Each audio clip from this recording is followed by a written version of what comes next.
Setelah kasus yang menyeret Risa dan teman-temannya, kini tak ada satupun yang berani mengusik Zea. Tak ingin terlibat dengan Rai yang tak main-main dan langsung bawa kasusnya ke rektor. Begitu pula dengan kedua orang tua Zea yang langsung ke pihak yang berwajib karena mereka tak ingin anak semata wayangnya kenapa-kenapa. Di sana Zea untuk menempuh pendidikan bukan untuk memadatkan penyiksaan, yang membuat hati kedua orang tuanya teriris perih kala melihat keadaan sang putri yang bahkan untuk membayangkannya saja mereka tidak pernah. Nanti jalan yuk kak, ajak Flo yang tak sengaja bertemu dengan Zea setelah 1 minggu kejadian mengerikan itu terjadi.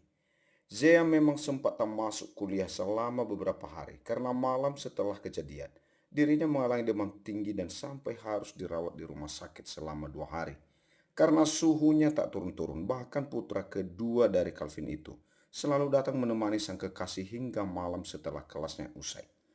Flo pun juga datang menjenguk bersama Rani, Vika dan ketiga sahabatnya sang abang. Mau jalan kemana Flu? Memangnya kelas kamu selesai jam berapa? Tanya Zea. Jam 2 juga sudah kelar kok kak, jawab Flo. Kemana aja? Habis suntuk di rumah, sambungnya. Iya sudah, pikirin dulu mau jalan kemananya, nanti baru bilang ke kakak. Sahut Zea.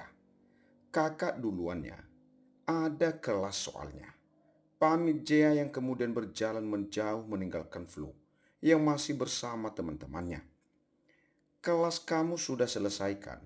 Jalan yuk J, ajak Rai saat menghampiri sang kekasih. Kebetulan dirinya sudah tak ada kelas lagi, begitu pula dengan Jea.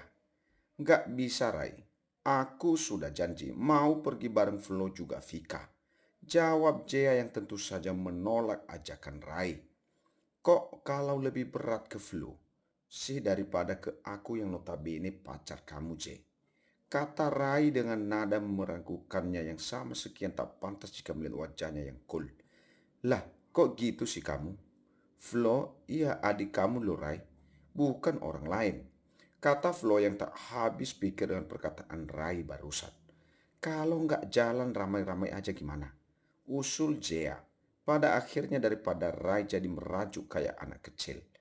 Memang mau jalan kemana? Tanya Rai. Nggak tahu. Flo belum bilang. Jawab Jea apa adanya. Mereka berdua bareng sama Calvin, Mike, Darren, juga Vika akhirnya memilih menunggu Fiose telah kelas di taman dekat area parkir. Jea juga sudah mengabari keberadaan mereka pada Flo lewat pesan. Setengah jam lebih akhirnya Flo datang juga dengan nafas yang ngos-ngosan bersama Rani. Sepertinya kedua gadis itu tadi berlari dari kelasnya hingga sampai di sana. Minum dulu Flo, kata Zea menyodorkan 2 botol air mineral ke kedua gadis itu. Tenang saja, itu masih baru kok. Sambungnya lagi saat keduanya tak langsung mengambil botol yang disodorkan. Bukannya tak percaya kalau itu baru, tapi masalahnya kedua orang tersebut sedang sibuk menormalkan nafasnya. Terima kasih kak, ucap Flo dan Rani, yang kemudian langsung meneguk minuman dalam botol tersebut hingga hampir setengahnya. Habis ini mau jalan kemana dek? Tanya Rai yang malah dijawab gelengan dari Flo yang artinya gadis itu belum menentukan mereka akan pergi kemana. Rai yang melihat kelakuan adiknya itu hanya bisa mendengus kesal. Ada yang ngajak jalan namun gak tahu mau kemana. Daripada bingung mau pergi kemana, akhirnya Rai mengajak mereka untuk nongkrong aja di tempat yang sudah ditentukan oleh Rai. Loh abang, adek, kaget Santi dengan tangan menunjuk kepada kedua putra mak putrinya, Bunda. Sapa Rai dan Flo berbarengan. Mereka pun kemudian menyelami wanita tersebut yang diikuti oleh para sahabatnya. Tumben ke sini, kata Santi yang kembali melontarkan pertanyaan pada kedua anaknya. Lagi pengen nongkrong aja Bun, jawab Rai. Kok Bunda ada di sini? Tanya Rai yang justru membuat Santi terkekeh. Ini kan salah satu toko milik Bunda Rai. Jadi sepertinya pertanyaan kamu itu tak perlu dijawab, sahut Santi. Bukan gitu, Bun. Nggak nyangka aja Bunda pas ada di toko yang ini, kata Rai. Bun, kenalin, temannya Flo, Sela Flo yang ingin memperkenalkan sahabatnya. Rani tante, kata Rani yang memperkenalkan dirinya begitu lengannya disenggol oleh Flo. Sahabat Flo itu begitu terpana dengan kecantikan sang nyonya Calvin Andero. Wanita yang umurnya udah tak muda lagi itu masih saja terlihat sangat cantik dan muda. Kalaupun diperkenalkan sebagai kakak dari Rai atau Flo pun mereka masih bisa percaya. Tante Santi, sahut Santi yang membalas uluran tangan dari Rani. Rai pun ia tak mau kalah. Dirinya memperkenalkan Jaya juga Vika pada sang bunda. Oh, jadi ini nih kekasih anaknya bunda. Goda Santi sambil menyenggol lengan Rai yang berdiri tepat di sampingnya. Sambil melihat ke arah Jaya. Cantik, pujinya. Terima kasih tante. Tapi masih cantikan tante. Kata Jaya yang balik memuji dengan kedua pipinya memerah. Jaya bertanya-tanya kenapa sosok yang di depannya ini sudah mengetahui hubungannya dengan Rai. Kamu ini bisa saja. Tante ini sudah tua, katanya dengan terkekeh. Singkat cerita, mereka kini sudah duduk ramai-ramai di gazebo yang ada di belakang, yaitu area keluarga yang ada di sana. Oh, sakit Jay. Protes Rai saat Jaya tiba-tiba mencubit salah satu pahanya. Karena posisi mereka saat ini sedang duduk berdampingan. Biarin, habisnya kamu itu resek banget sih. Sahut Jaya dengan nada yang ketus. Kita tunggu-tunggu aku resek apa sama kamu. Tanya Rai yang tak tahu dari sikapnya yang mana sehingga membuat kekasihnya itu dengan teganya memberikan cubitan yang sangat pan-NS. Sudah tahu ini punya ibu kamu, kok malah ngajakin ke sini? Sengaja banget ya mau bikin aku tegang, hah? Kata Zea yang kembali menuduh Rai. Ah, nggak gitu tadi konsepnya J. Memang ini toko Bunda, tapi aku juga nggak tahu kalau Bunda lagi ada di sini. Sahut Rai mengklarifikasi. Lagian juga kalian tadi bingung kan mau nongkrong di mana. Jadi ya, aku ajak ke sini aja sekalian. Promosiin tempat usaha nyokap. Siapa tahu aja kamu, Vika atau Rani, suka sama cake-cake yang ada di sini sambungnya. Dasar anak pengusaha yang juga sedang merintis usaha yang ada di otaknya. Pikirannya gak jauh-jauh dari bisnis. Cibir Jaya. Sekalian dayung 2-3 pulau terlampaui J, sahut Rai. Tapi aku malu tahu Rai, deg-degan. Tangan aku sampai dingin loh, tadi pas ketemu sama ibu kamu. Aduh Jaya, dengan apa yang dia rasakan tadi. Santai aja, bunda baik kok. Nggak galak dan gak gigit orang juga. Sahut Rai dengan santainya dan diiringi dengan candaan. Lah Rai, aku serius tahu. Kok malah bercanda? Protes Jaya. Aku juga serius sayang. Sahut Rai yang membuat pipi Jaya merah karena memans. Sebab sebelumnya Rai tak memanggilnya dengan sebutan itu. Saya nggak tuh, ledek Flo. Ia nggak sengaja mendengar perkataan dari abangnya. Sehingga membuat Jaya memilih untuk menutupi wajahnya menggunakan daftar menu saking malunya. Hubungannya dengan Jaya semakin terang-terangan di depan umum. Bahkan Rai sudah tak pernah komplain saat Flo menyebutkan nama Jaya kala bersama kedua orang tuanya.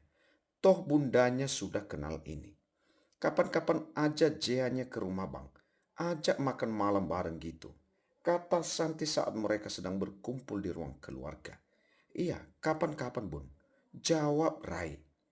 Kakak nggak ada niat buat cari gandengan begitu. Tuh, adiknya sudah punya pacar. Goda sang bunda pada anak mertuanya.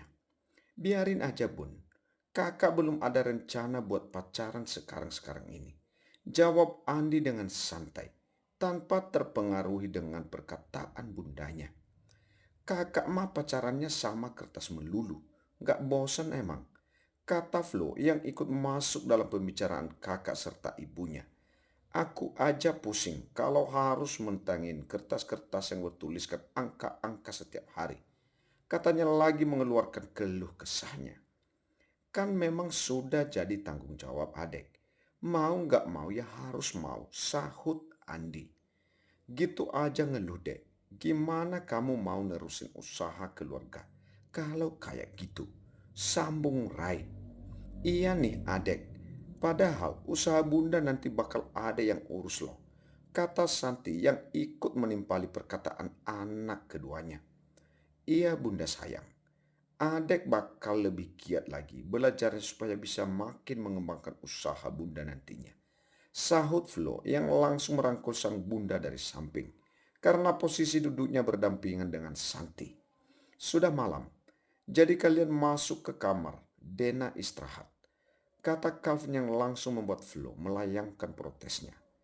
Iya ayah, kata Flo dengan wajah yang cemberut. Dirinya masih ingin bercengkrama dengan orang tua serta saudara-saudaranya.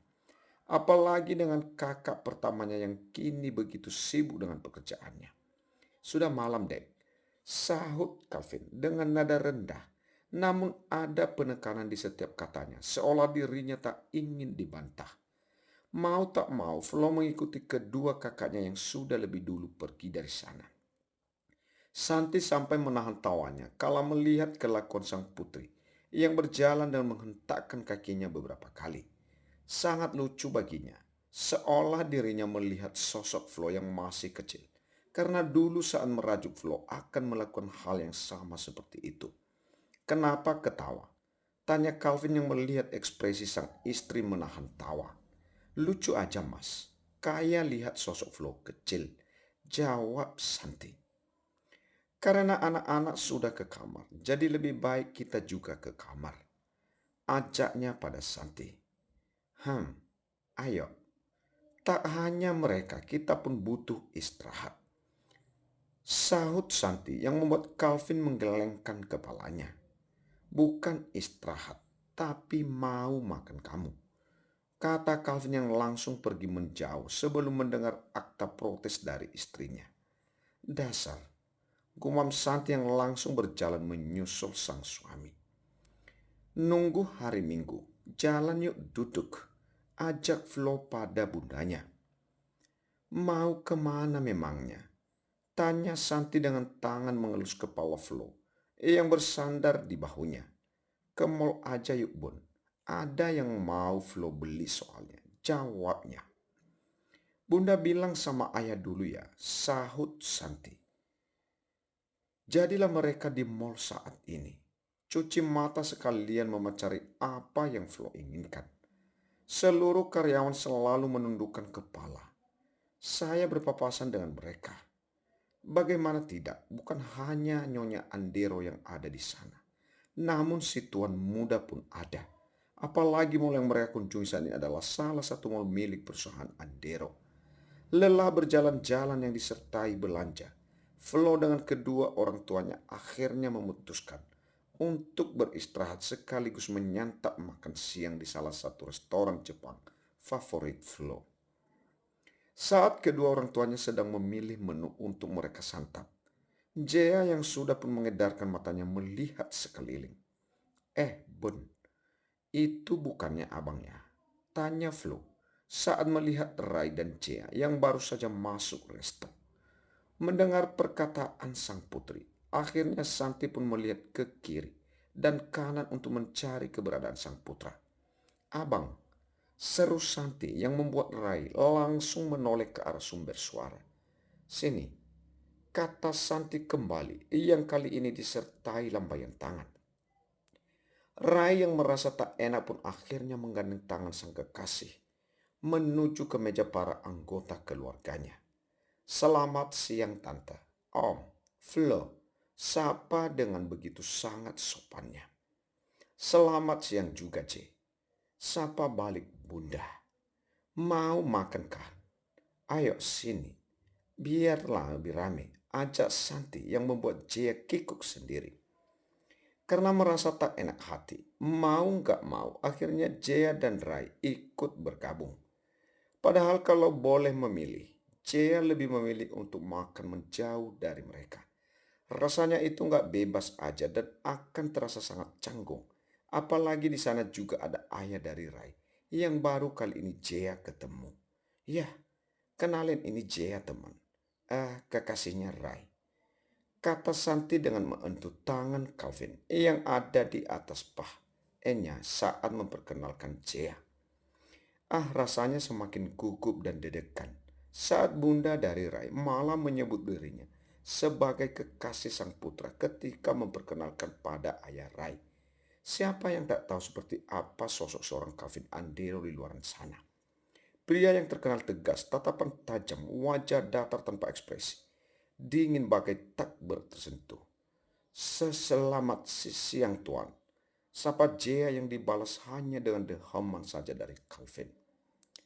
Rai yang melihat sang kekasih begitu gugup memilih untuk meraih tangan wanitanya yang sedang bertaut di atas PHA, lalu menggenggamnya dan ditariknya menjadi di atas PHA Rai.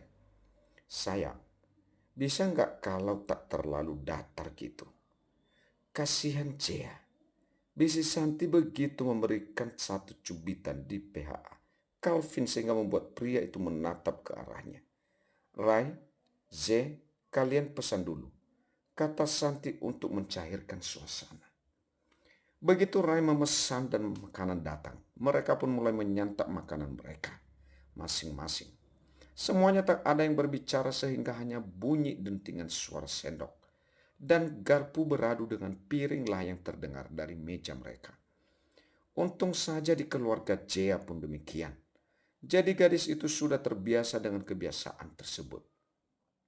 Kami duluannya Jay. Kapan-kapan main ke rumah. Biar abang jemput, kata Santi saat dia juga Flo dan suami akan pulang. Makanan mereka telah habis, ngobrol pun juga sudah tak ada lagi yang mau dibeli atau dituju. Jadi mendingan pulang dan langsung istirahat. Iya tante, sahut Jaya seadanya. Jangan pulang terlalu sore bang, ingat. Kamu bawa anak gadis orang, pesan Calvin pada putranya. Baik ya, sahut Rai yang memang dirinya dan Jaya juga akan langsung pulang setelah ini. Rai sudah pergi dari tadi pagi, jadi sudah sepantasnya untuk pulang tak terlalu sore. Walau sedang kasmaran, tapi harus ingat waktu.